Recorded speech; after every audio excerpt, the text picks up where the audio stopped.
रोज फैसले जारी कर दें फलाना जीत गया है, और वोट डालने वालों की बजाय वोट गिनती करने वालों को कहा जाए कि तुमने इलेक्शन का रिजल्ट देना है, इससे इस्तेकाम नहीं आएगा।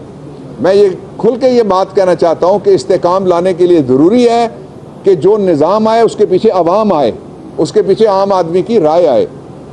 और दूसरा जो मैं कहना चाहता था ज़रूरी बात वो ये है कि जो नेगोशिएशंस भी किए जा रहे हैं IMF समेत किसी भी इदारे के साथ, ये जो नाजायज़ तौर पे काबिज़ हुकूमतें, इनकी किसी भी फैसले की क्या वैल्यू कोई दुनिया में समझेगा, इसलिए वो अपनी शराइत मनवाएंगे।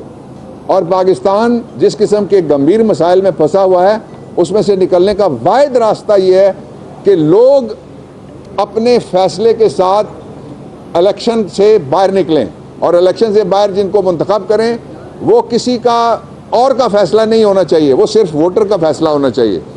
मैं आपसे ये कहना चाहता हूँ पाकिस्तान के सारे वोटर्स से कि आप 8 फरवरी बदले का दिन है, आज़ादी का दिन है, और 8 फरवरी से ही इमरान खान की जंजीरें भी टूटनी है, इसलिए सारे लोग 8 फरवरी को ज़रूर वोट के लिए बाहर निकलें।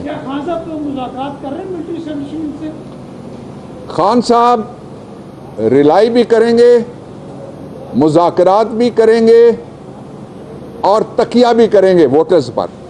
बाबरहान साहब ये बताइएगा, आपको नहीं लगता जिस तरह बड़े बड़े दावे माजी में करते रहे PTI वाले, जब उनके ऊपर मुश्किल वक्त आए सारे छोड़ गए, तो अगर इलेक्शन जीत जाते आज़ाद उम्मीदवार तो उनको अगर उठाया जाए तो नहीं शामिल? ये अपना बयान वापस लें, सारे छोड़ गए। मैं आपके सामने खड़ा हूँ, बेशुमार नहीं गए, जो गए हैं वो आप गिनती में दर्जन भी नहीं बनते, और जो गए हैं वो सारे के सारे नहीं तो ज़्यादातर डेपुटेशनिस्ट थे, ड्यूटी पे आए हुए थे, ड्यूटी उनकी चेंज हो गई है। जिस तरह कभी आप सुप्रीम कोर्ट में ड्यूटी करते हैं, आपको कहा जाए हाई कोर्ट, तो आप पहुंचते हैं ना, कैमरा लेके दौड़ पड़ते हैं। एक सेकंड, इसलिए ये कहना बिल्कुल गलत है कि सारे छोड़ गए और सारे भाग गए। इमरान खान खड़ा है, उसके साथ पूरी PTI खड़ी है, और जो पाकिस्तान का आदमी है, आम आदमी, वो भी खड़ा है, और PTI करोड़ों लोगों का नाम है। ये वाहिद पार्टी है जिसने पिछले इलेक्शन में भी करोड़ वोट लिए थे, इसलिए PTI कहीं नहीं गई। जी,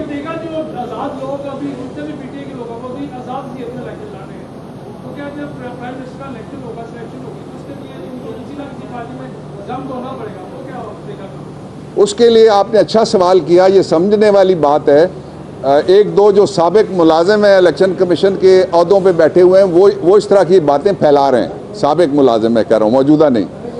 मैं उसका आपके सवाल के जवाब में वो जवाब अर्ज कर देता हूँ। आइनी पोजीशन ये है कि पाकिस्तान तहरीक इंसाफ आज तक रजिस्टर्ड पार्टी है इलेक्शन कमीशन के पास। आइनी पोजीशन ये है कि इमरान खान आज तक वोटर है रजिस्टर्ड इलेक्शन कमीशन के पास। आइनी पोजीशन ये है कि जब इलेक्शन होता है तो 3 दिन के अंदर जो पार्टी है वो आज़ाद उम्मीदवार वो ज्वाइन करता है। और आइनी पोजीशन ये है कि पाकिस्तान तहरीक इंसाफ के सारे जो उम्मीदवार हैं वो हमने डिक्लेयर किए हैं, वो सबके सामने हैं। उनको हमने टिकट्स जारी किए हैं, वो सबके सामने है। फिर बल्ला हमसे छीना गया, ये सबके सामने है। फिर उस बल्ले के मुतबादिल उनको जो निशानात दिए गए वो सबके सामने है। इसलिए वो पाकिस्तान तहरीक इंसाफ के ही उम्मीदवार होंगे। एक बात। दूसरा ये कहा गया है कि देखें जो ही वो जाएंगे तो गवर्नमेंट नहीं बन सकेगी, सदर असेंबली तोड़ देंगे। ऐसा नहीं हो सकता, इसलिए कि वो जो ही जाएंगे तो 3 दिन के अंदर का मतलब ये है 3 दिन आखिरी दिन होता है। वो पहले दिन बाहर निकलेंगे, वो कहेंगे हम पाकिस्तान तहरीक इंसाफ के उम्मीदवार हैं, हम कामयाब हो गए, नोटिफिकेशन होगा, पार्लिमानी पार्टी पार्लियामेंट के अंदर, इस पार्लियामेंट के अंदर कौमी असम्बली और 4 सूबाई असम्बलियों में पाकिस्तान तहरीक इंसाफ की पार्लिमानी पार्टी बनेगी।